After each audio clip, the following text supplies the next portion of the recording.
All right, what up, everybody? It's ForceofPhil back here up on the track. Today, we are going to be running a deck donation by Marcus. Thank you, Marcus. He submitted Blue Tron. Now, I tried to record this video a while back, but we ran into some video production issues where I couldn't upload the video properly. So here we are again. And fortunately, that ended up working out because since then, Marcus has been crushing, and he sent me an updated deck list. So this is the most recent version that I have from him. So we're going to run this. Then the upgrade from what it was previously is he's moved into Ancient Tomb and Chalice of the Void, and he cut the expedition maps that were in a previous build. He also updated some things to the sideboard. The otherwise main deck, though, I mean, there was a point where he didn't have any Thundertrap trainers, and now he has all four as a set. So we are heavily in the card advantage between Thundertrap trainer and stock up. This is also a big mana deck, so we get to the offspring portion of Thundertrap trainer, presumably a little bit better. But otherwise, it's like all of the good cards that you would expect out of Mystic Forge without being the Mystic Forge. We're trading the combo potential of Glaring Fleshraker and Mystic Forge for a bit more controlling elements to hopefully make us a little bit better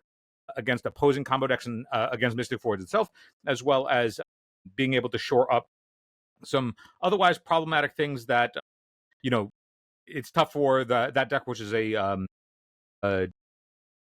what's the card called? Man, what's the 2-mana huge Grim Monolith? The Grim Monolith deck against No Rod. This deck has a lot less issues with No Rod because the only thing that No Rod is really shutting down is the One Ring in the main deck. Everything else otherwise just plays normal. So like No Rod, you have to bring it in to respect the One Ring because the One Ring is way too good. But beyond that, it's like you can otherwise play around it. You also have ways to get rid of the No Rod between Karn and Kozilek's command. Karn also, little cheeky nod here is you can get Moonsnare prototype, which is essentially just a way to bounce anything on the board. You can channel it to get a 9/9 permanent off the table, which can be valuable, particularly against stuff that otherwise would be thick. I'm thinking like this is going to be good against like Murktide Regions and stuff after a graveyard has been removed. But otherwise, we have the classic things that we expect to see here between Liquid Metal Coating and Mycosynth Lattice, a Walking Ballista, Disruptor Flute, and Tormod's Crypt, all stuff to check out with Karn. The Wormcoil Engine is actually a shift from the Ensnaring Bridge that is typically in the sideboards of these kinds of decks. And I actually really appreciate this change because not only are we a much more card advantage heavy deck, so we're not trying to sit behind an Ensnaring Bridge, but I also think about like if you were playing chess and you have a rook on the back rank and you can use your rook as a defensive measure to protect a piece as opposed to going on the offensive, like putting it on the 7th file or whatever. I'm sorry, on the 7th rank rather than moving along the back rank to like start pressuring the opponent. I always thought that Ensnaring Bridge was too defensive of a play. Like it's not really advancing your plan. It's only for when you're really far behind, and typically you would never really board it in. But this works as a way to like stabilize a board, but then also be able to pressure the opponent. So it's a way that Karn can establish an additional threat if locking the opponent out because they have a full board is not really the way to go. So I think this is a really good innovation. I think Ancient Tomb plus Chalice of the Void, I mean, as much as I dislike it and it goes against everything that I care about in my soul, I can understand why it's the more valuable or higher level play to do that instead of what was the Expedition maps. What we'll never see the light of day, apparently, is when I played the deck with Expedition maps, I would get these clunky hands where I wouldn't actually be able to produce 4 mana on turn 2 consistently the way that I would want to if I had like a post plus Expedition map hand. Then at the same time, if you don't keep the Expedition map on one hand that can like, you know, help pair the Nexus to Urza's Tower plan, it always felt like, okay, then what are we even doing with the Expedition maps? Even though I'm not a master of this kind of archetype, I'm happy to see that after running a league with that, and then what would have been that feedback was already like Marcus and his crew of supporters are already well ahead of the curve on that, and they even saw it probably before I did. And so now we're here. So we're going to give this go through a league. Marcus, thank you for the deck donation league. Sorry it's taken so long, but we're going to 5-0 this one. So let's get into it. Finding the right high-end cards for legacy, vintage, pre-modern, or old-school Magic can be challenging. That's where friends 3-for-1 trading come in. 3-for-1 Trading is buying all Magic the Gathering singles and entire collections, big and small. They're one of the top trading card game traders, buying way over 1 million Magic cards a year, and they are more than happy to make you an offer on your cards. In addition to sending in your cards, you'll also have the chance to sell and trade them at MagicCon Atlanta, taking place from September 26th to 28th. Huge thanks to 3-for-1 Trading for supporting the Legacy community. Now back to the show. All right, we're here in round 1 against the Erminator. What up, Erm? Yeah, I've won the die roll. This is good news for us. Do we have a good opening? Well, we have turn 2 stock up, and I think that's good enough keep for me. What I really also appreciate is between Lorien Revealed and a pair of islands, you can actually be able to get through the first turn without getting wastelanded, so we know that we'll be able to stock up on turn 2 if we want to do that, which is what we're going to do. We have these Sync Insta Supers. I'm not convinced that I want to cycle the Lorien Revealed early. This is going to be one of the tricky learning curves of this deck, is how often are you supposed to actually be cycling this to get our second blue. But because we have these Sync Insta Supers, I'm not totally convinced that we need to cycle this right now. I'm happy to cash this in for more cards later, or just keep our blue card count high. So we're going to have to deal with a Tamiyo. It looks like they're on breakfast of some kind. Presumably on breakfast. Okay, so this is interesting. We can try and deal with the Tamiyo, although we can't play around days if we do that, or we can try and stock up. I think it's probably more appealing. It might just be that this is more defensive, but I feel like we're in a more defensive space. We could return Tamiyo after they go long, and if we wanted to do this to slow down, I think that's okay. I think this is a reasonable thing. Or this gets better as we go longer. Maybe I think we're going to stock up. Let's use this as bait. We want to remove this after the fact. They're going to let us have it. So I think we just take the Planner Nexus and want to hit our land drop. A Glimmer Post isn't too bad. I really enjoy another Kozilek's command because it's one of our better cards. I think considering that we have a bunch of lands in hand, I'm going to take I'm going to take the action, and we'll move on from that. They've made a clue. They're going to wasteland our Ancient Tomb. That's okay. We're sitting here with Lorien Revealed and a bunch of other ways to make land drops. Urza Tower into Planner Nexus is our way to get to 3 mana faster, or to 4 mana. That would give us 4 mana around days on the following turn, and I think that's probably enough high enough value. We could also just play this tap, but then we can't get to 4 mana on turn 2, so I think we just run out the Urza's Tower. Also thinking that this does require double blue to be a valuable spell, so I think we are going to be in the market to cycle this Lorien Revealed. I don't know if we're going to do that, but our mana over the next couple turns is likely going to be taken up. We're going to make a second clue. Next turn, we get to go either Kozilek's Command or Karn through days, but they're sitting on 7 cards. They haven't made a land drop, so they probably have a good amount of interaction. And so I think it's going to be more valuable to spend these Kozilek's commands rather than these Karns to get that interaction out. We can also Sync Insta Super. This can make blue mana, so we can tap for 3, make blue, and then use this as a removal spell to start acting on their end step. Karn is a way to turn off these clues, which I think is going to be more so incidental as opposed to something that we're actively trying to do. I clicked through that, so we just wasted that, but that's okay. So this is going to be 5 mana. So this is 3, and then double blue here. I think I'm okay now, just trying to cash this in. This is going to catch a force, but we know it's going to be hard acted. Like this is not going to be something that they can leave on the table, so they have to fight over this. And looks like we get a freebie on that one. So we are going to use this ability. Now the question is, what do we do? I guess we could get Tormod's Crypt, and then we're good against the combo. And that's something that we can play right now, which is not the worst. I think that's fine as a protective measure. That way we know that this Karn is going to get in. And then from here we'll pass. I'm very interested in what they have in their hand. It's possible that they were just stuck on, they have a bunch of white cards and we're stuck on a white mana, because to not have a Force of Will or any other means to interact with this thing is pretty surprising to me.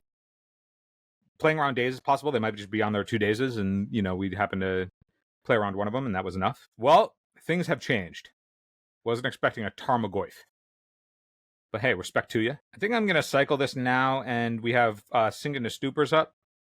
Time walking while we get our Karn on is going to be pretty valuable. And if they want to spend time stifling this, that's fantastic. I'm not sure exactly why else they would have paused if not for something like that, if it was anything at all. So now we have 6 mana. I don't know if I want to walk our Karn right into, or Karn pick into a daze. So let's see what we got. So there's nothing really. We can get Moonsnare Prototype and we can, work on this, but I don't think that that's really all that enticing. I think I'm interested in potentially putting up a blocker. Let's put up a blocker and see what happens, because finding the One Ring is really hot. Finding a Force of Will is also really hot. If they didn't have the Force of Will before, why would they have it now?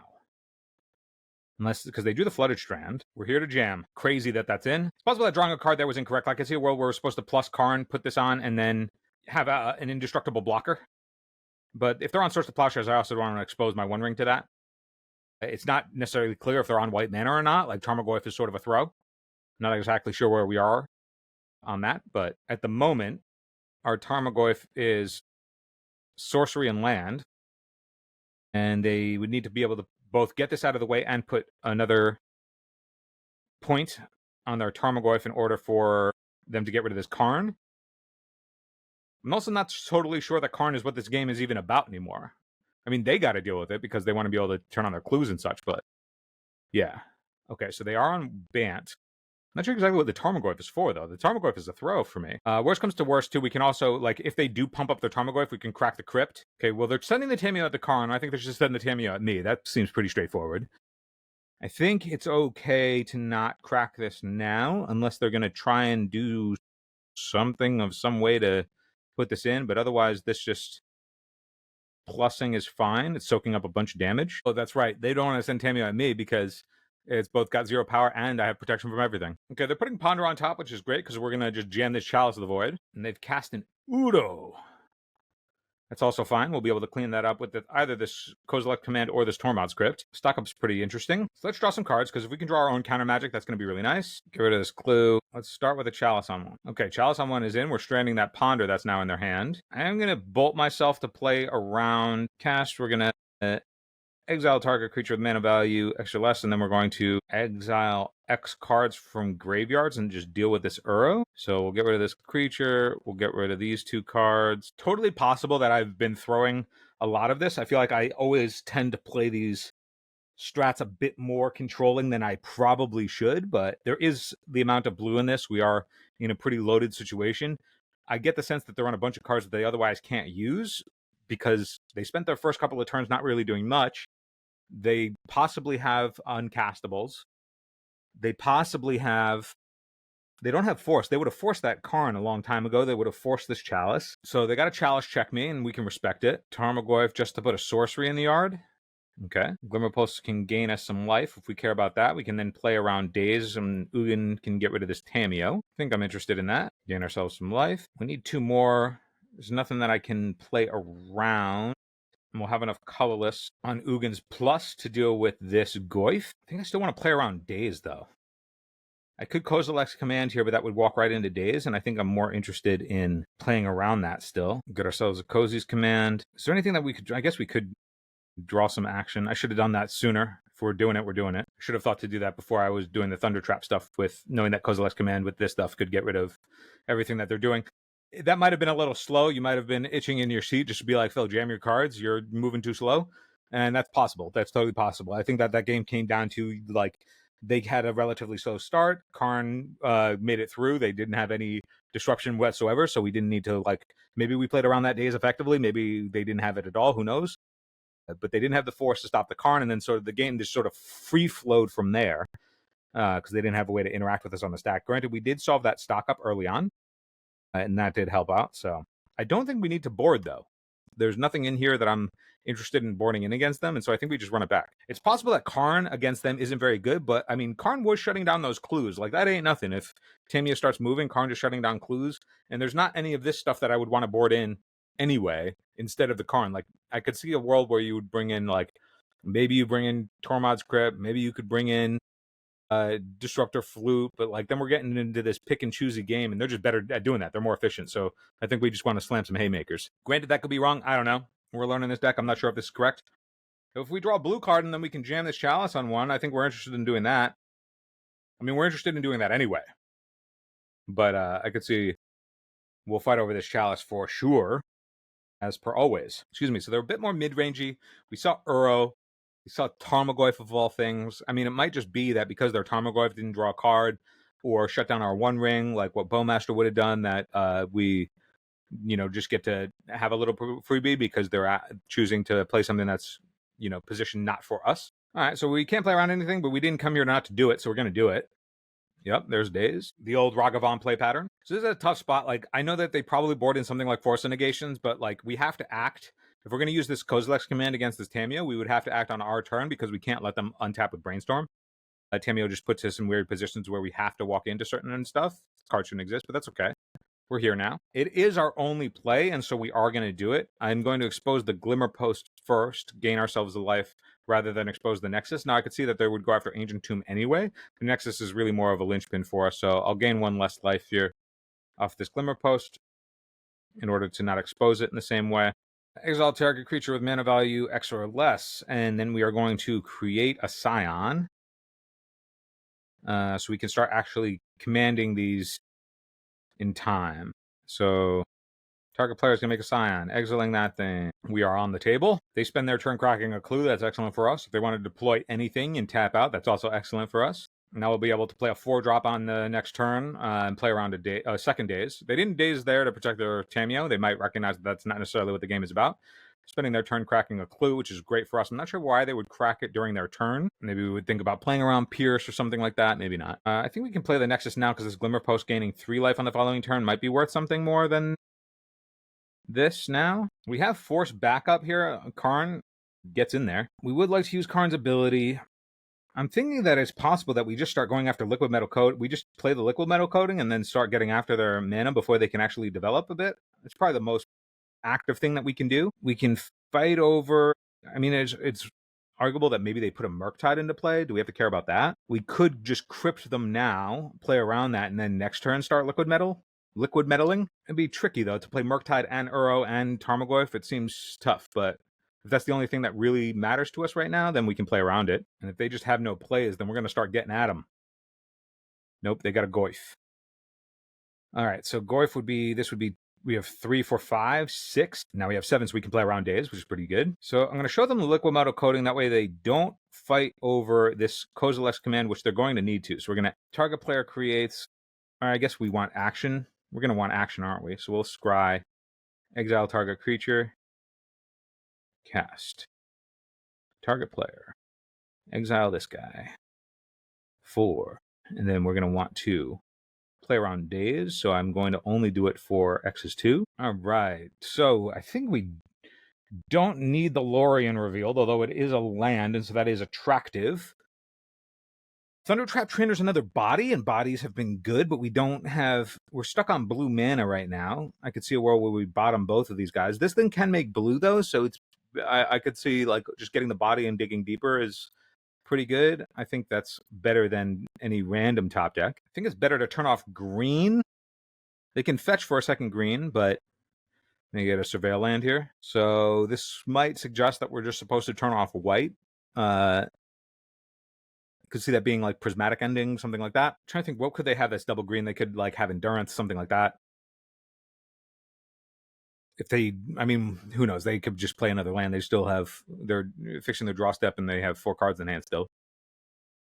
We have a ForceofPhil. I mean, this seems like a pretty controlling game. I don't know if this was just a good matchup for the card choices and that they're like, mid-rangey and, Tron beating up on mid-range. Who would have thunk it? Okay, do we care about endurance here? It just being a body, we don't have a way to deal with it right now. And after, I think this might be the critical thing that we can spend our force on, because after this, we're going to start just nuking their lands. So as long as Karn can stay alive, we're in the market, and that's their turn. Untap, kill you. They've shown us double green. They've shown us Uro. I think the green sources are just more valuable than their white sources. It's possible to go after Hedge Maze is actually the correct choice there, because do we want to cast the One Ring right now? Yeah, Cloud Post. Probably should have done that before playing the Glimmer Post in case we did draw a tap land. I didn't think about that. That's something to think about. You get reps with the deck, you can think about that. But I was also considering maybe we don't tap for Thundertrap. I think we want to just get this game done. Still playing around days, pretty hot. Channels can lock the game up, but I think we want to just draw some cards and find our plan, right? Just find a way to close the game faster.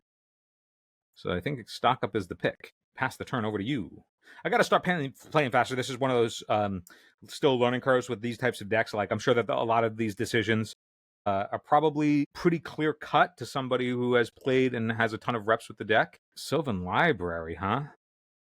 That's kind of cool. So I don't think they would leave Swords to Plowshares in post board, but there is a world where if we need to, worry about One Ring damage, I don't think we will, because, we have a world of riches. I think we stock up first. Oh, shit.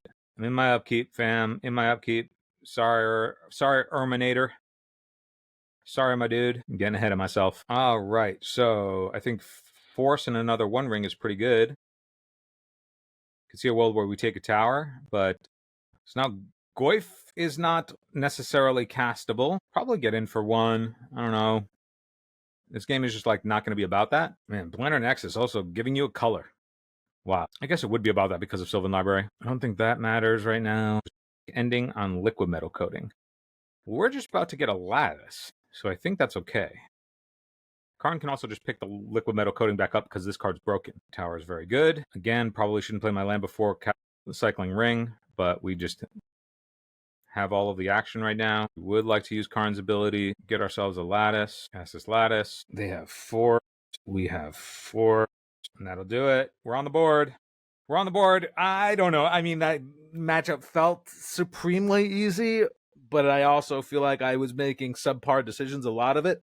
Eternal Durdles is proud to be sponsored by Moxfield. Moxfield is the best Magic the Gathering deck building website on the internet. You can create, share, and find decks from Commander to Legacy and even fan-supported formats like Pre-Modern and Old School. You can see all of our decks on our Moxfield. Follow the links below to stay tuned.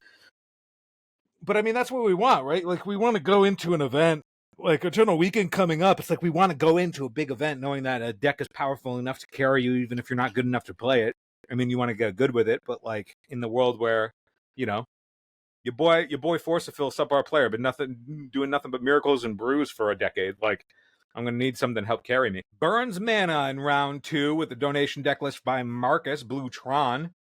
Can we keep this? We have 2 Nexi plus a land that comes into play tapped. We don't have a blue card to pair with our Force, and we got some expensive stuff. But this Nexus is a linchpin that if we draw any of our good lands after the fact, will pair pretty nicely. And we have Force plus blue card, plus we're making our critical land drops here, but we have a 7-drop. This is an interesting one. I'm not actually sure if this is a keeper or not, because we can't produce... We would have to put our blue card tapped. We don't have a turn 1 play. We don't have a turn 2 play. I think the way that I think about mulliganing is if you're already top decking, you probably should mulligan, and we already are on a mulligan here with the Ugin Eye of Storms in the opener.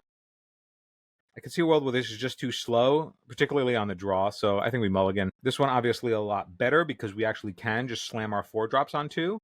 We are going to keep this. I think we throw back the Thunder Trap. We know that if we draw blue mana, I think Stock Up is just a higher impact card, and we'll be able to cast it off these Ancient Tombs. Okay, Commercial District. So we're going up against Storm, so Chalice is our best draw. And there it is. Just like we drew it up. Too easy. We're just going to go Chalice into Karn, and that'll do it. I think this is a pretty good matchup for us, I would think, because they would have to storm out really quickly, but because we're a Force Chalice Karn deck, it's like all of the things that they really don't want to see ever. I imagine this just gets the scoop. Nope, they'll route it out. We would like to use this ability. I think it's just Crypt because we can cast that. And then next turn we can start going after their mana. Which is, you know, like more often than not, because Tormod's Crypt is the thing that you can always do when you're tapped out with Karn. That Karn is really just initially exile target opponent's graveyard, which is also being a null rod, one-sided null rod, which is obviously powerful enough of disruption in itself, shutting down a lot of things. So now we have Force. This game should be done just like we drew it up. All right, so what don't we want in this matchup? I think Kozilek's Command is pretty powerful, but probably not good enough. Ugin Eye of the Storm is also probably not good enough. I think Thundertrap Trainer for blue matters. I could see a world with blue matters. I think we would just want to go something like this. And then maybe Macabre's not very good against Test. I guess if we cared about Graveyard Hate, we would just keep in the Kozilek's commands anyway. I could see Tashada Tidebinder. It's another blue card. Right now we're at 4, 8, 12, 16, 20, 24 blue cards. I could see just going up the 2 Tidebinders. It's both a clock and can stifle a Storm trigger. That's probably more valuable than Kozilek's command, honestly. Like, Graveyard Hate is just not something that really matters too hard against them, and we can always just Karn for Tormod's Crypt if it does. I think this is a higher value option because clocking can just help more so. I could see a world where Flute is also a reasonable thing, but I really want to be able to support all these blue cards. Also, I don't necessarily know what Flute names in the, I mean, you can catch them and be tricky, but that means that we're holding up a ton of mana, and we want to be tapping out. Like, this game's going to go fast.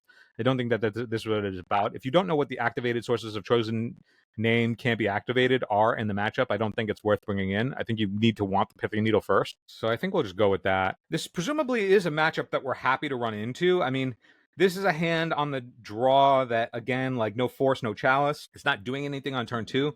I think this is a matchup where our critical cards matter most, and as long as we have them, we can't lose. Like, they'll be boarding in things to beat Chalice, so like that's not going to be quite as strong, but we do have we have 8 forces in our deck, and to not open any of them or turn 2 Karn or turn 1 Chalice, I think we mulligan. All right, so here we have a Force plus turn 2 Karn, obviously great, and I think that we can just throw back the island because this will be able to produce blue for us along this to cast our stock up. Yeah, this, I can say, like, just from running this from the previous version, Marcus, this is a lot cleaner. This, like, these hands just feel a lot cleaner without the maps. So we're going to keep this one. We'll bottom the island. Lotus Petal is fine. Gamble. Do we fight over the gamble? This is interesting. I don't know if it's worth fighting over the gamble. I think so but they still have a land drop, so they could just continue going off. I don't think gamble is the fight.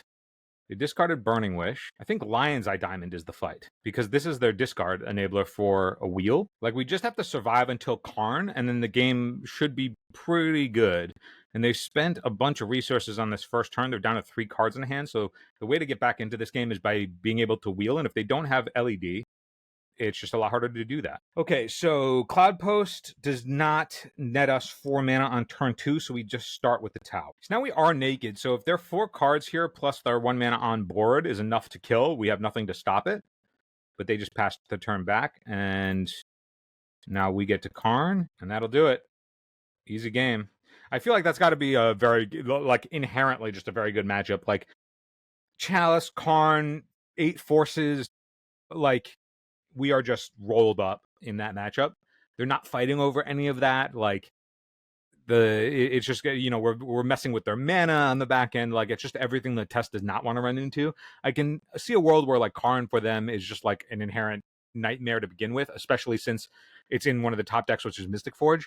But I feel like Mystic Forge has to be the better deck for them, because at least they can try and blitz it, because that deck isn't a Chalice deck because they're playing all the keys. So it's really only Karn and then their own combo, but like Tess can just move faster if they need to. But being able to have all of the insulation, like Blue Tron, just seems like an absolute nightmare for Tess, because that one felt like we just have a bunch of I win buttons inherently tacked into the deck that aren't even intended for that. All right, what does this hand do? So we have turn 2 Chalice, and we're on the play with double Cloud Post. We're missing, well, we can just go Sink into Stupor to cast our stock up on the following turn. It's a Cloud Post hand. Cloud Post isn't as good, but then we have ways to pay off our 2 Cloud Posts. This loses to Wasteland. Like, this is just not a good hand if they Wasteland us on turn 1. But if they do that, we get to go again and try and go Chalice on 1. And presumably that would be good if they have a Wasteland hand, so we'll keep this. I don't know if this is actually a good keep, but like, double Cloud Post seems like, you know, double Cloud Post plus action. It's like, I mean, that's what we're in the market to do, right? It's not as strong as Nexus Tower, but Nexus Tower is, you know, the backbone of all the big mana decks now. Okay, Undercity Sewers, either Tempo or Reanimator here. So they kept that on top, but playing against an Undercity Sewers deck, I'm happy. Force would have been our best draw. Well, that actually isn't bad. That helps us play around a Daze, which I think might be more valuable than playing this Cloud Post down now.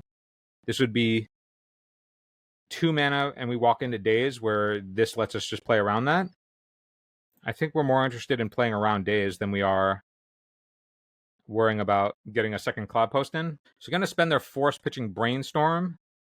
That's good for 2 cards. We take those. Okay, so now they have Dark Writ. So they're a faster version. Oh, they're Doomsday. No, they're rich. They are going to just attract us right now. Okay, so now it's going to be tricky. They had the combo plus Force blue card in their opener. If we had our own Force, we maybe could have fought over it, but now the question is do we actually have good outs against this type of thing? I don't think so. This is probably just good enough. If they have another Force, they don't. They do have Shieldred in the main. That's an interesting decision. I guess that's just something else that you can Entomb Reanimate that's cheaper and can gain the life back. That's not a totally unreasonable pick. So they chose Wasteland, Thoughtseize, Shieldred, and Dark Ritual. Okay, so they're going to Thoughtseize the One Ring on the following turn. Maybe they take the Sink into Stupor, actually, but we don't have double blue. Like, we're so far away from that. But they could also strand the stock up by taking Sink into Stupor when they Thoughtseize us. This game is probably over. It's just like another one of those, like, yep, this is what the format looks like type deals. But I guess we grind it out for a little bit. They use their Wasteland already. They're going to Thoughtseize. I guess they could also just put in Shieldred. No, they're just going to Thoughtseize. I don't know why you would Dark Ritual first to Thoughtseize. It's also reasonable that against Thoughtseize, like, we haven't shown them blue cards that, like, the correct thing to do there was actually to scoop. If they just have another Entomb Reanimate, easy peasy clean here, like, all right, cool, we'll scoop it up. In which case, it was certainly incorrect to let them see that we have blue. That was an exceptionally uninteresting game, and I'm sorry that, like, it's on the channel. All right, so what do we care? I guess we do have to bring in the Macabres. They showed us Tameo. I don't think that matters as much. I don't think Karn is good enough in this matchup. Tormod's Crypt is going to be better here. And what else is going to be good here? I guess you could argue that we're just supposed to be on, like, our own forces. But, like, taking out what? Chalice is very good, but we can't protect it with Force Negation. Thundertrap Trainer's probably underwhelming in this matchup. If we don't have Karn, how are we winning? Just Ugin, huh? Okay, this doesn't actually win us the game, though. Okay, so the only ways that we actually win the game are Thundertrap Trainer or Karn. So can we even afford to board out Karn? Maybe we can't afford to board out Karn, in which case I'm okay having this if we have Fairy Macabres. Kozilek's Command also is Graveyard Hate. There's mana, but it might be too slow, but it's 4, 8, 12, 16, 20. Only 20 blue cards. It's not very good when we need to have force up for their shit. Maybe we board out a couple of Karns because we don't want to get glutted on them. I definitely want to be lower to the ground. I guess this is it. I'm just concerned. I guess Thundertrap Trainers going long could be a way that we win, but that seems dubious. All right, we'll just have to remember that Karn is, you know, our implied win condition, and so we'll have to care and think about it that way as opposed to something that, like, unless we're thinking for... It's also possible that Ugin is just too slow in this matchup. But Ugin's also our way that we can deal with... Maybe we just can't afford to ever get reanimated. All right. I have no idea if that's correct sideboarding. Certainly there's a sideboard guide that they have that they plan for in this matchup. Okay, this is turn 2 Chalice, and we have Force Negation, so I think we do keep this. As shaky as it feels. I think we have to keep it on the back of we have turn 2 Chalice, and we have Force Negation at least to try and survive until then, hopefully, and we're going to play around days. If they try and do anything with that. They might. It seems like it's the type of deck that could easily just pivot into, like, Barrowgoyfs or something, though, like they're doing right now. So, just in case that is true. Now, the question is, do we need to make sure that we continue hitting our mana, or do we want to stock up in order to resupply? I think we're going to want to hit our mana. Okay, so Chalice is in. They just F6 through that. So hopefully that bodes good news for us. I'll play the Planner Nexus here, I think. I think we just play the Planner Nexus and then next turn. This isn't holding up anything. I'm going to sandbag a blue card. So they're going to go to cleanup. They put the Archon so they can animate dead on the following turn. So we can go all in on One Ring. And then if they animate dead Archon of Cruelty, that's going to be bad. Or we could try and sink in response. Untap One Ring. I think that's going to be a better use of our cards. It might be too conservative. Like, it might be better to jam, but they're on 7 cards. They let this go through. But if they're letting that go through, if they don't have Force, if they don't have Daze, then they're probably sitting on, like, reanimation effects and animate deads. So I think we're going to be better set at least picking a fight. That way we can start One Ringing to recoup. I don't know if that's correct, but they might also just not have the land. Okay. They have their own One Rings. Okay, so this is a Dark Ritual Brew going on. I'm going to try and slam this Karn through. It might be... I mean, we can go Karn, get Tormod's Crypt, and then we can deal with the reanimation effect, and that might be... I like sitting back, if we're not doing anything, I think we got to progress while they're stalling. Okay, so they have Commandeer, so they're playing a bunch of tricky stuff. Does this mean they can get their own One Ring or something? So they exiled Force and Brainstorm. So they had Force anyway. They're just on Commandeers as, like, techie shit. So that's going to turn off our own One Ring, so that might just be enough to win, but we can just sink our own... We can sink the Karn back, but we're probably just dead because it deals with the Chalice. So now they just get to go off. It's a bunch of cool tech on broken stuff. Like, Commandeer is pretty sweet tech. If they just have this, they got it. I think that's enough. I don't think we need to... I guess we can at least see if they hit. So it's just like another evolution of, like, being able to play, like, having the Reanimator package in your deck, and then you can just play all of the best cards, and now you can also just move into be, like, a more combo-heavy thing to try and advance past, like, the current metagame. It's like a deck that's just, like, so far ahead that it can just pivot into this. It's pretty gross. I think we're good, though. That's the type of gutting where it's like, it is cool, but it also, like, lets me know, like, man, like, they really needed to take some sort of action. Like, if the best deck can just evolve like that again to, like, then body what the stuff is supposed to is doing to try and body it. Like if it can just continuously evolve because it already has the best plan, and that plan is so few cards with the best disruption and interaction in the game between Force Days, Wasteland, Thoughtseize. It's like, how is anybody supposed to keep up? It's sweet though, but I imagine that some version of, you know, Dark Ritual, Days Wasteland. I mean, not Dark Ritual. Days Wasteland, Entomb Reanimate wins the Eternal Weekends, unless there's somebody else is innovating well beyond that and something that is certainly even more busted. Yeah, I guess we keep turn 2 Chalices. Maybe it's too slow, but like one Nexus, and we have K Command, City of Traders. If they try and go Chalice, it's good for us. Fable, okay. We might just be too slow this game now. I guess I can just run this Chalice out on 0, though, on turn 1. Okay, so they'll be able to filter any 0 drops that they didn't cast into this Chalice. So Fable is going to solve a bunch of their problems, if that is even a thing that they are doing. To get rid of Shadow Soul Smashing and Urza Saga, so they don't want to get rid of the City Trader. Okay, so they got a Magus. I don't know if we have outs to that. I guess it's Lorien revealed into second island, get Sink into Stupor, given that I guess it's okay to run out Mountain. I guess not. They might be playing the card that is like the MDFC that blows up a land.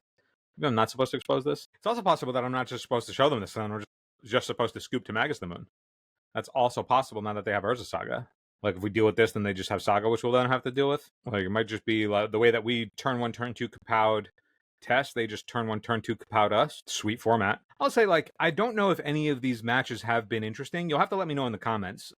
Like, sitting here, I'm like thinking like this is it's a powerful iteration that I think is an upgrade from the previous deck that Marcus has sent me. So, like, I think, like, in that regard, this is a lot more powerful. But at the same time, like, the games really do feel like extremely lopsided. Like, either one player is just ahead the entire time and the other player is ahead the entire time, and like one person just sort of masturbating in front of the other person. I don't know. I mean, there haven't really been too many interactions. I feel like more so it's like me just trying to, like, can I optimize? But I don't know if any of the decisions that I've really made have really been too impactful. Are we just dead if they copy and then they can start flinging? I think so. Just too slow. Okay, so I don't know what we can do here. I think like colorless haymakers are interesting. I think if we're carning for like something like that, for like Moonsnare. I could see a world where we're bringing in like Ballista and Wormcoil. See where we bring in Flute. I don't know how well set up we are to play against this. I guess like we just have to be in the space of like nothing resolves. We don't need these Chalice, so it's like we can just go swap for swap. Is Sync better than Tishana's? I don't know that it is. Okay, so we have no plays. This hand is naked. We cannot turn 2 stock up, but we do have a Force of Negation to hold off their turn 1. I guess we can just Kozilek's Command on turn 2 to build some mana. All right, we'll keep it. I'm going to lead on Nexus because if we do draw Tower, that's going to be more potent. Like, the likelihood that we draw Tower is one of the 4 towers is higher than one of the 3 Ancient Tombs left. So I think we start there. So I'll cantrip and make a mana at the end of this turn after we fight over whatever's about to come down. I think the argument is we force pitch stock up because we want to hang on and draw another blue card for the Force. Lorien Revealed does give us blue mana, and it is a blue card, so we'll take it. Tower is nice. Nice draw that. And as we drew it up before, it seems like I was on the play, so I'm jerking off in front of BS Process, and BS Process was jerking off in front of me the last turn, so here we are. Just a format where everybody's jerking off in front of each other. Man, they gotta fix this stuff, though. WotC needs to get their head in the game. So we have Karns to shut off the One Rings, but I'm not trying to get into that battle right now. Like, every Haymaker that they have, that ends the game, which is pretty much all the stuff that they have needs to be fought over. Same thing with us, but, like, we're going to be able to bury them under our One Ring. We have all of the mana in the world. We just need some action to go along with it. I'm actually going to play the second Planar Nexus here, because that will give us double blue if we want to hold up Sink into Stupor and Time Walk them potentially. I imagine that they're just going to sit back on this Urza Saga, but they might not because they're falling so far behind. But the Urza Saga is a way to check our One Ring. So it's possible that actually we just go Tishana's Tidebinder and clip that activated ability. That's probably more attractive. In which case I don't need to go with the Nexus. I can just, like, continue to further the mana development and then hold Sink into Stupor for Force Negation. I think that's better. I have seen versions of this deck that are playing 4 Tishana Tidebinders in the main. I can see how it can solve a bunch of tricky stuff while also being a clock against otherwise things that would be problematic that are trying to get out from underneath your Stranglehold. So it seems like a nice little linchpin piece that can solve, like, problems against opposing combo and, you know, like, stuff like this. It's pretty interesting and tricky, and it also works exactly with Planar Nexus Urza's Tower, which, you know, is part of like what your game plan is built around. So I could see leaning onto this harder to try and see what other problems this thing could solve that maybe it's the actual best pivot plan. So this Thunder Trap Trainer is going to be nice to double kick here. We are just looking for Force plus blue card as always. Rather than a second One Ring, I think we're going to be able to win this race because they have their own Ancient Tomb. So I think we want to take Lauren Revealed, looking for another Force effect. Sink into Stupor is close, but not quite it. But I still think that we can take it. Actually, did I punt? I could have sacked the token to Island Cycle, play an island. Oh, but then I wouldn't have had second blue anyway. Okay. So I think they would probably just have like the normal, like, you know, the incidental package with Urza Saga. I don't think that there's anything particularly spicy. Pithing Needle to turn off One Ring is something that they can do. It means that they won't be able to cash in their own anymore, but they've already gone through 2. Casting a Fury. I probably should have done this in response and maybe looked for, yeah, it's punt on my part. I should have done this. I could have done this searching, 3 deep for a Force effect. Karn's good enough. Postal again has fuck ton of life. I think we can just spend this turn locking them out, and then next turn we'll deal with. It's not like won't be able to cast spells. We'll just deal with this Fury after the fact with Kozilek's command, and then the game is sealed up. All right, took a second, but you know what can't Karn solve? And they also shuts off Fury. They can't pitch a colorless spell to Fury, so we don't have to worry about our Karn getting Furied. All they can do is attack, and we'll just chump. It's possible I'm supposed to chump there with a thing because Sink into Stupor can rebuy a Thunder Trap Trainer, and then we can start doing shenanigans, but we're past that point. We just need to not die to our own One Ring. So I think we can go blue. Oh no, cancel that. Blue. Sink can only return non-land permanents. Okay, so we're going to cast this. We're going to Scry 7 looking for an Ugin. We're going to exile the Fury. This will get a scoop. Moto is lagging. Okay. All right, so I think that plan works out. Just, you know, we force literally everything that they do, and then we win the game. So that was about it. Is there a world where we care about any of the stuff that we have instead of Wormcoil Engine? I don't think so. I think Kozilek's command also being in that spot like we saw as the bridge when we don't have the 4 mana, it's just too strong, even though that's it's just too flexible and too good. All right, so here we have 4 mana on turn 2. We do have a Force to stop their thing. We just need action. I am going to keep this hand on the backbone of we do have a way to get an island out from under a Blood Moon if they play Magus instead of this. And then we'll have to figure it out from there. If they have Magus, is that too good, though? Like, are we supposed to mulligan this? I don't think so. I think the upside of, like, having our best turn 2 plus a way to stop their opener, potentially, as long as it's not Magus the Moon, is pretty good.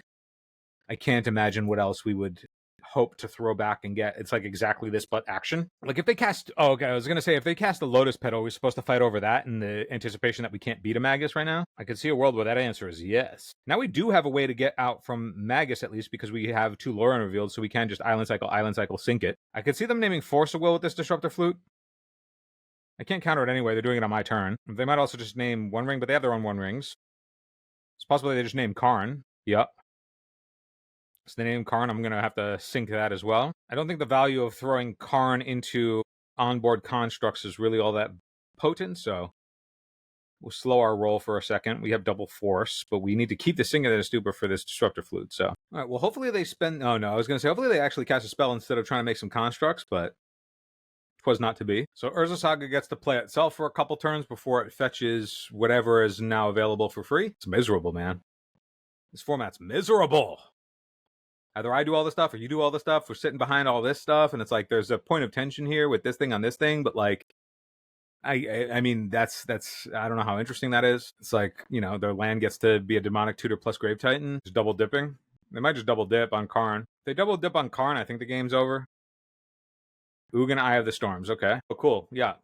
Sweet. Another Urza Saga, so they'll get to have the game play itself for them for the next couple turns. All right, so we go to 16, bounce this, and then does Karn, what can Karn even do? I guess it's get Wormcoil Engine. Like, in order to get rid of this flute, we have to spend 3 cards plus 3 turn cycles. It's pretty grim. Game protection for a turn. Trying to draw ourselves into a blue card. Trainer's nice. I could see a world where we were just supposed to trainer in for another blue card, put a blocker in the way, use our mana this turn. I think that's the most appealing. If we miss, what if we miss? Could we miss? Certainly could miss. We certainly could miss. The next turn we want to go, we have 4, 5, 6, 7. What does 7 mana get us on Karn? Does that even do anything? Not really. I guess I could Moon Snare, but even that would require more mana. This requires 5 to bounce something. All right, we're shields down, but Kozilek's Command is a way to deal with Construct. And we could put a bunch of bodies in the way to block for a bit. They have 6 cards, we're shields down. I guess that was an interesting decision point, but I don't know how much it would have mattered. I guess I should have thought, what could we actually find? I'm just trying to be mana efficient because I know we're bottlenecked for the next couple turns. And like they're likely just going to spend their time making constructs rather than casting spells. We're behind, so we can't sit back. We have to, do stuff. All right, so they could make another construct hit us for 4. They're thinking about what they could cast here. Blood Moon would definitely hamper us significantly. It would mean we don't gain life off Glimmer Post, and then we're also stuck on 4 mana next turn, or 5 mana next turn instead of 7. Okay, a Flute, they'll just name Karn again. Maybe I was supposed to sink into Stupor the Flute, but our plan was around Karn. We didn't know we were drawing the One Ring. Okay, they missed their attack. If we get low enough where it would be relevant, they named the Karn after the fight instead of the One Ring. Granted, they have their own One Rings. I think we're just looking for Kozilek's Command to clean this shit up, right? I mean, what else are we looking for? Ugin's not even very good because all this stuff is colorless. I guess this is a reason to, all the Pithing Needle effects is a reason to board into Wormcoil Engine. This will just gain us more life next turn. Glimmer Post stock up. Second One Ring buys is another Time Walk, so I guess we do that. Glimmer Post is going to be worth mana, but we want a blue card for this ForceofPhil, so I guess it's going to be a stock up. Okay. It's tough. I can see a world where, we would want maybe some, just the fact that, one... I get that they have been disrupting with those needles, but, the fact that one Urza Saga has sort of just, put us behind the gun because we don't have efficient ways to deal with it. I mean, granted, they have 2 Urza Saga here, but Ugin as a way to clean up just does not help with constructs. I can't believe that this card is just still a legal thing that people support. That's for a lot of the format, but this card in particular for sure, it's kind of wild. It's oh, this is cool and interesting deck building. No, it's fucking not. It's plays itself, makes 50 power, tutors whatever they need out of the deck. Pretty uninteresting, I think. But it's oh, think of all the decks that exist because of it. I'm I don't know. I think those decks could be interesting and exist even without a thing that is the best plan in every deck that it's in. Anyway, we've reached the salt of power creep point in the show. All right. So I have to fight over this because otherwise we die. Power Growth kills our bro and then kills us anyway. I mean, all right, cool. I don't know. There was certainly something to be thought of with the Sink and the Stupor, but it's also an extremely unfun. I don't know. Did anybody have fun? We're going to take a second. Let's take a second. Let's rehash. Let's take a quick break. You won't know it because it'll get edited out, but let's take a quick break. Let's refresh and come back and finish this league strong. Hey, if you enjoyed this episode, hit the subscribe button. You can also support us on patreon.com/EternalDurdles, which now offers the new deck donation tier. I'll play literally whatever you want. So brew your spiciest or stock us up with a stock list. I'll literally play whatever you want. Thanks for watching. All right, let's get into round 5. Started out great, not so good on the back end. Granted, they haven't been very interesting games, but I think that's more just the matchup lottery, more so than anything else. Although against Tess, it was also a blowout in the other direction, so a bunch of blowouts. So I guess if you're going into Eternal Weekend looking for the 10-2 decks, anything that is Urza Tower plus Planar Nexus is in that vein. All right, so what do we got? Holds up Force. We have a play on turn 2 if we use our Sink into Stupor. We have Force plus turn 2 play and a payoff if we draw into a Nexus. I feel like this is it's a slow hand, but it's reasonable. But I think that it's good. We have action and we have high upside off the top of the deck. So I think this is a keep. I think this is a reasonable keep. I don't know how this is another one of those spots where I'm sure more reps with the deck if knowing that you can't turn to 4-drop something, but being on the draw and having interaction I think is pretty good. I think if we're going up against lands, that's going to be a problem though. If we just get waste locked, that's going to be pretty difficult. And they already have life from the loam, so wasteland will be a problem. It makes me think that we should. I think we still need to lean on tower because if we draw a Nexus, slamming One Ring is a way that we can overpower that. But if they do have Wasteland, then we will start getting some basics to go into Lorien Revealed. But if we're loam locked, we're loam locked. We're never going to be able to get out from under 2 lands. This is not the kind of matchup that this deck would want to see, but, you know, if we can dodge, they're down to 3 cards, and one of which is Dark Depths. I guess 4 cards when they go to their draw step. So they milled over Beseju, and there's the Wasteland. So now we get problems, because now we're going to have to, like, somehow tempo this loam. I think it's getting rid of Sink into Stupor. Sink into Stupor's too far away, although it would be nice to bounce the Mox Diamond, but that's just not going to be a thing. But we can't get locked out from this position already. So I'm going to Island Cycle in the event that we don't find a Planar Nexus here. Ugin is probably the worst draw on the deck. The other Ugin. So I think here we're just casting this. They're going to loam, put Chalice on 2, but we would need to get there, and I don't think we're ever going to get there. So they loam, waste the Saga, and then we're stripped, and then I guess with the island here, I'm supposed to just take Lorien Revealed so that way we actually can do anything at all. Yeah, they just get to go loam.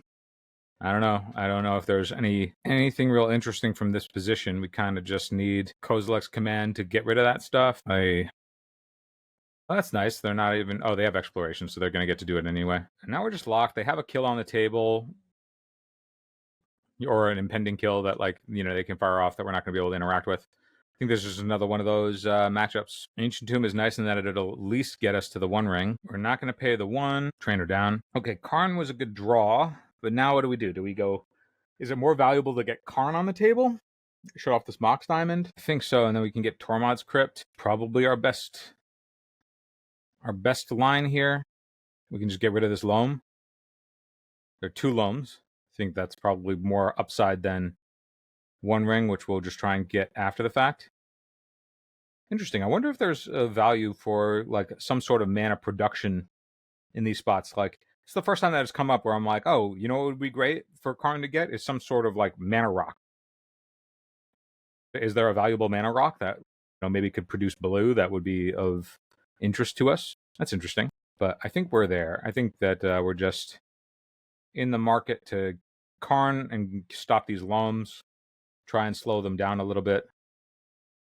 Since they already have an engine and exploration on the table. Make sure that I'm still recording. Great. So Karn will shut off this Mox Diamond and get rid of these loams. So it's, you know, both attacking the king and putting us into a better position. Are there any other 0 mana artifacts that we can play in the sideboard? Like, we're always just getting the 0 first. So, like, this is just every time it's always Karn gets the 0. All right, so they're going to Crop Rot because their draws are somehow very good.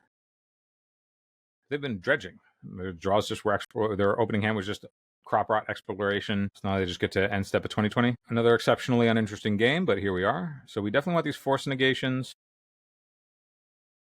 Chalice stopping. Chalice on 1 is still good in that, like, turning off crop rotation does matter a ton. I do think Flute is going to be good. We know we want to name Thespian Stage. Hidebinder's also interesting in that it gets to stop a lot of triggers that I think we would care about. I'm trying to think, what is the stuff that we don't care about? We definitely care about this. Ugin's not very good. I think Ugin can go. I think Trainers can probably go. Like, Trainers is just... There isn't necessarily one critical thing that matters. It's just volume. This is fine, but, like, the body is irrelevant. And then I think everything else is stuff that we do want. Graveyard Hate. I guess it's possible that Flute is something that we can leave in the board, since that's just going to be... If we leave it in the board, we just have higher access to it, and we do need to cut. I don't want to go too much lower on blue cards. It's possible that Force of Will isn't good, but it's good against just a smaller section of things. Like, it's good against Exploration, it's good against Crop Rot, bad against everything else. All right, we're on the play, so I think we can afford to stay a little bit more streamlined. What does this hand do? So we have double Force, which is good. We have an island, at least, that we can play on turn 1, but then we can potentially get stuck. But I think that is okay. Maybe I'm supposed to ship that back because we're on the play. Like, I need a more powerful opener than this. Stock Up was an exceptional draw. So I think if we take Chalice on 1 next turn, I think we can just go... I think it's just Chalice, Ancient Tomb. Nexus gives us the highest upside, but Tomb is the fastest mana now, and I think we just sort of need to be faster. But double Tomb with 1 ring is pretty bad. I think Nexus probably has the highest upside for what we're going to need to get to. And then Chalice on 1 is pretty hot, I think. Being able to turn off all future crop rots, and if they don't play an exploration now, then that gets stranded as well.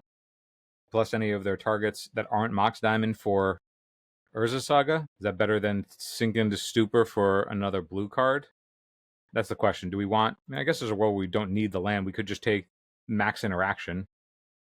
We are not the deck that they need to stop. We have to stop them, so it's possible that we know we're hitting our land drop next turn, so we just want to have no shields down. So a Wasteland would bury us. A Flute. What would they name with Flute? Not going to fight over Flute. I don't think that's not a thing that's killing us. But maybe we need to, because maybe Karn is always the thing that's getting named. Like, if that's going to come up enough, we need to have an answer to that. We have to start thinking about, like, what is a way that we can start dealing with the Pithing Needle effects on Karn, since so much of our way that we can actually win the game revolves around being able to activate Karn. All right, now the question is, do we go One Ring or Chalice? I think it's just more important that we stop them. But, like, if they Wasteland us, we're put back in the fucking dirt. I'm still going to do it, though. I think this is just the higher impact play. I don't think a One Ring matters at the moment when we have the ways to interact and we want to start cutting down on what they can do. Like, if this is on the table, then they can't, like, they would need to find Beseju, but then that would give us a second land, which I'm okay with, or give us a second island, rather. All right, so this would give us protection from the constructs, and they can't,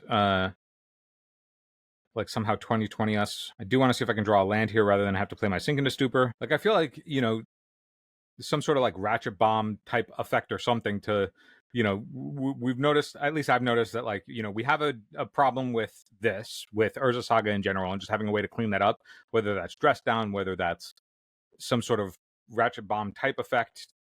I'm thinking ratchet bomb type effect because then we can also deal with otherwise things that are problematic for us. Also, I wasn't supposed to play this out in the because of this threat, and by possible, likely. Shana's Tidebinder will at least be able to stifle the activation for a turn when they go for it next turn. So I think I can either hold that up or we can stock up. I guess we could technically do both. Right, I go this and then we are holding up Tidebinder. Kozilek's Command is a way to deal with Merit Lage. And then what else? Go Chalice on 2. And then Loam is also off the table. Just play Hard Lock. Another Flute. I think that just names One Ring. I don't think we're in a position... I'm realizing that the Disruptive Flute is just like the Pithing Needle effects are a problem for this list. At least it feels that way. I might be just playing it in such a way where I'm not able to solve it. I might be over-indexed on Chalice, but I'm trying to think, like, the only way that we get out of this is we stop this, and then we just lock them out from being able to cast spells. So we got to take this hit because we got to stop this 20/20. Chalice check. Okay.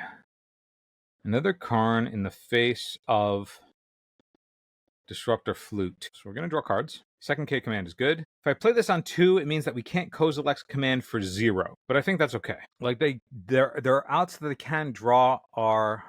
Ooh, Stomp. Was not expecting Stomp. But I guess that's their way. Damage can't be prevented. Is their way to get around one ring. So that means I can go to 6, exile this thing, and we can draw a card. Now I'm thinking it would have been potentially even smart to still cast the Karn just to turn off this Mox Diamond, but got to Chalice check us. Second Dark Depths. If I fight over this, we're going to just need to find a One Ring to not die to our own One Ring. I think Force is only going to be so good with a bunch of Chalices, otherwise keeping them in check. Okay. So we got to find a One Ring here, and hopefully we don't have to use a Kozilek's Command to find it if we miss here. Okay, if we play Tower, because we need the mana boost, add 3, add blue, stock up. That's what we needed to find. And then I think it's second stock up, cast a ring, keep this one.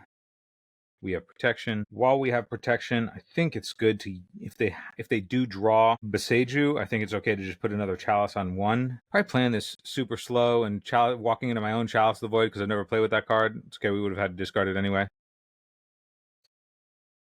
think we're discarding.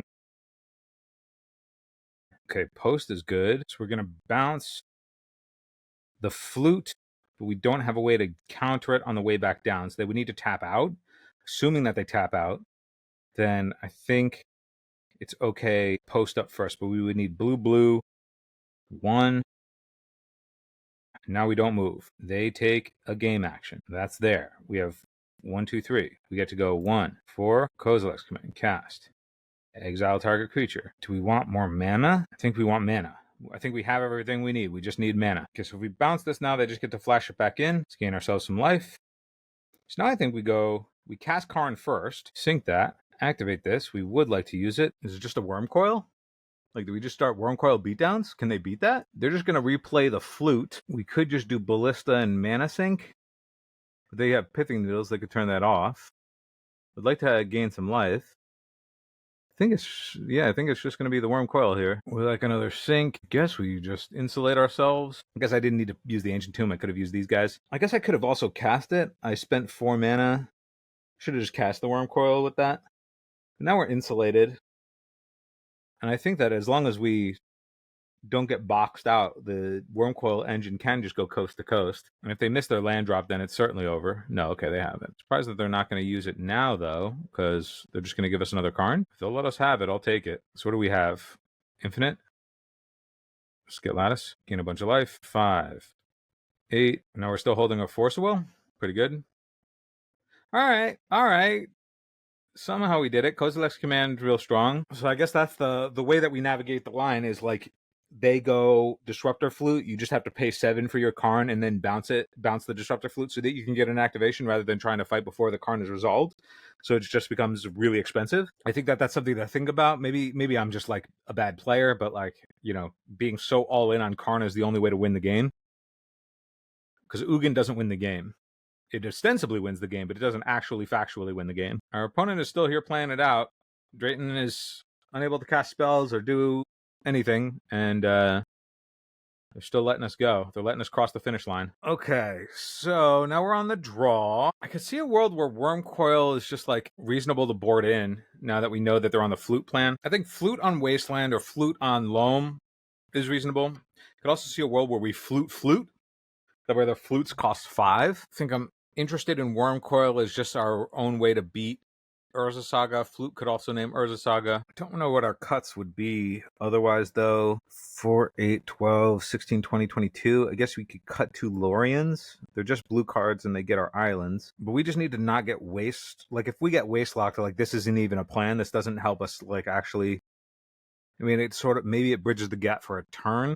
I don't know if we can, I don't think we can board out Karns. I think that we still need that as our, there's still enough with Karn that I think it's reasonable to keep in. Tide Bonder we need for Urza Saga, can also time walk an activation on a, I think it's Lorien Revealed seems like the softest card. All right. I don't know if this was right. I don't know how my sideboard mapping has been all league.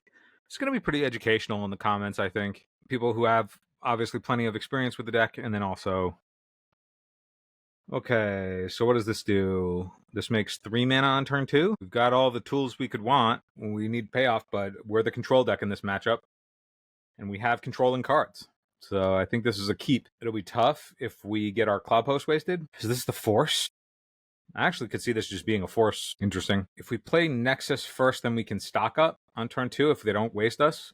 We would not be able to do that. All right, I got to play faster because I'm down to 5 minutes. Sorry, y'all. A lot to think about in a matchup that I don't fully know how to navigate. Okay, they have their own Flute. What are they going to name? I imagine it's Karn. Okay.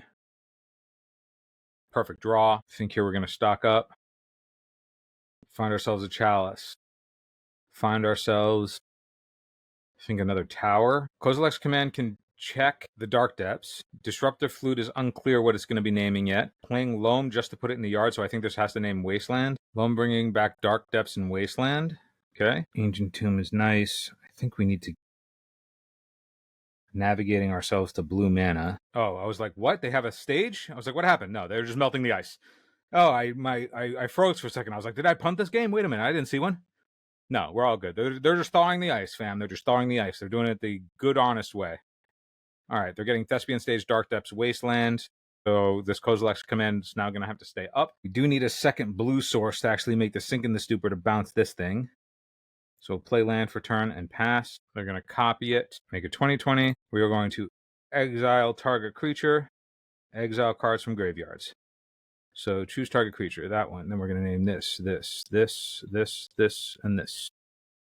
Done. Once Upon a Time is fine. I don't think we'll be able to close this out in 2 minutes, but I think this is a matchup where we would have gotten pretty close to navigating a win if we could get a second blue source. One ring is pretty good. Okay, stock up. Give me a blue source. Planar Nexus will do. Get us a chalice, any order. Planar Nexus. 3, 4, chalice on 2. Drawn cards.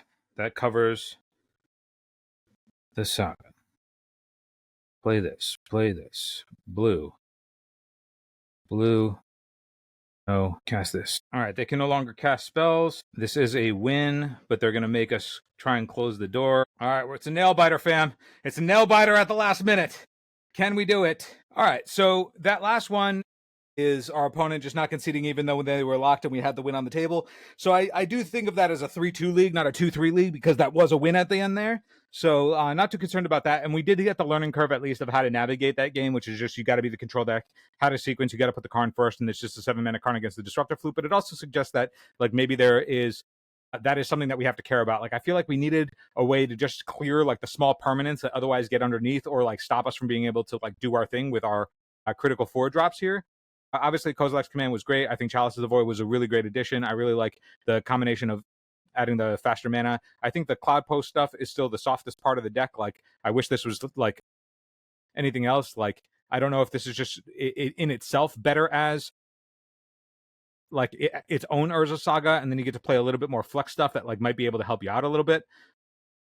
Like Planar Nexus being able to fix mana, like it's I could see a world where we do that with like, you know, some things to like solve our problems, like a Haywire Might or something in that space to like solve those problems that are otherwise pretty difficult. Like a Pithing Needle would be really good against Urza Saga, that type of thing, in the main board that we're interested in having.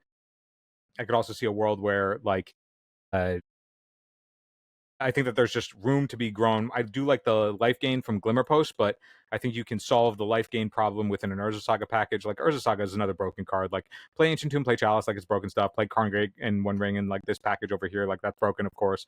But then like I feel like every time we had this, like it was never contributing to our fastest starts, and it was always much slower than we otherwise want and was otherwise a hiccup. And I feel like we can sort of clean this part of the deck up. To me, this is like the thing that's not necessarily conducive for how fast the format is and is not solving our problems otherwise, where everything else in the deck felt good. I think Thundertrap Trainer could also be something else. Really, you just want him to be more stock-ups, but I think it's a fine placeholder, and being a body is fine.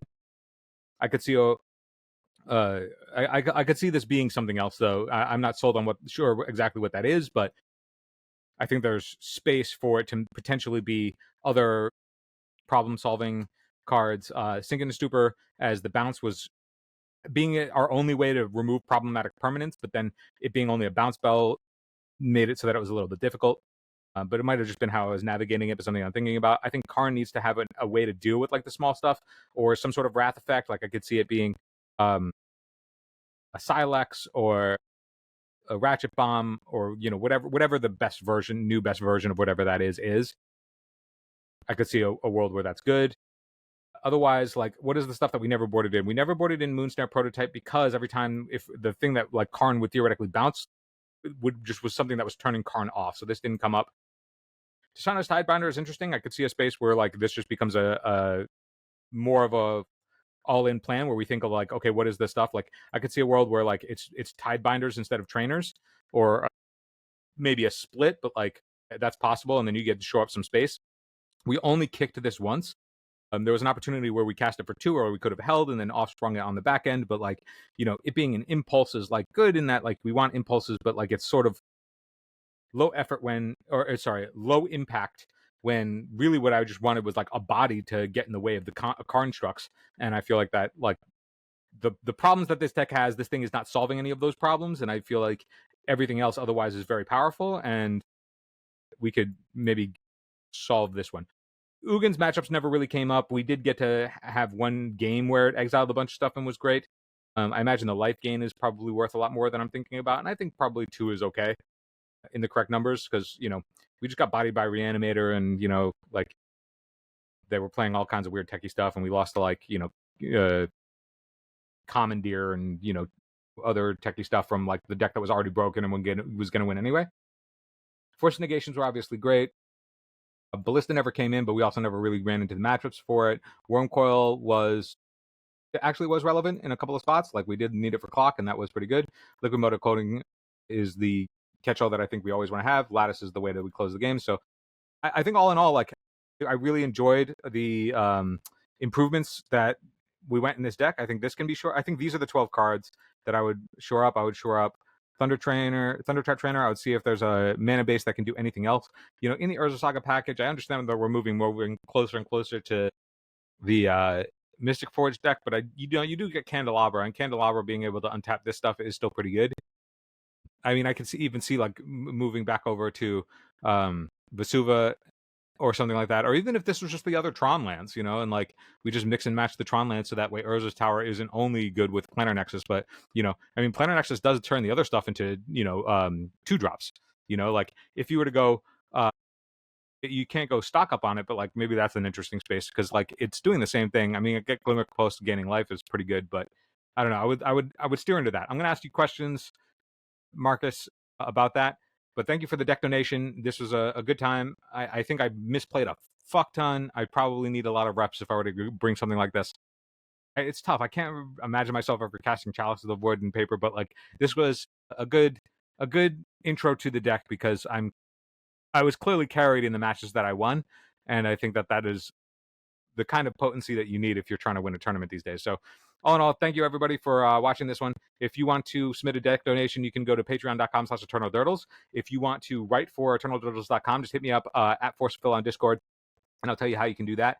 You can write about literally anything Eternal. We also just recently got up the Premier website, PremierMTG.com, which is just a little initial page that is sparking joy for that format.